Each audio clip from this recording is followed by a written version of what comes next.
Senador Kiko, makinig ka, sir, ha?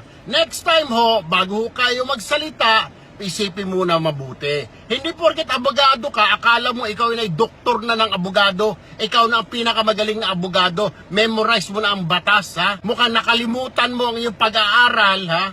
O talagang hindi mo alam, o kundi absent ka siguro na itinuro sa inyo sa law school. Kaya next time, ha, Kiko Pangilinan, punyemas naman. Mag-isip-isip ho, sir, ng konti. Ano po? Daldal ka kasi ng daldal eh, ha?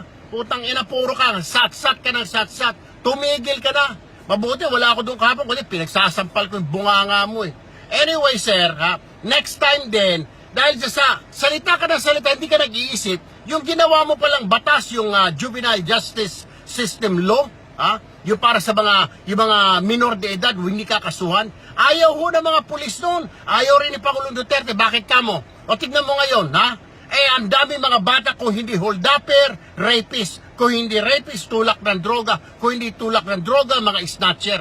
Hindi makasukasuhan. Bakit? Dahil yung putang inang batas mo na inutil, yung Juvenile Justice System Law mo, ay hindi gumagana. At yan ay punyema, pro-kriminal, lintik ka, useless yung batas mo. Hindi mo pinag-isipan, sir. Next time, pag-isipan mo, sir. Pag ikaw nasa Senado, ikaw gumagawa ng batas, think, di ba?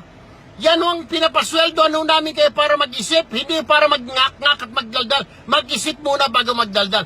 Daldalo kayo ng daldal, hindi ko kayo nag-iisip.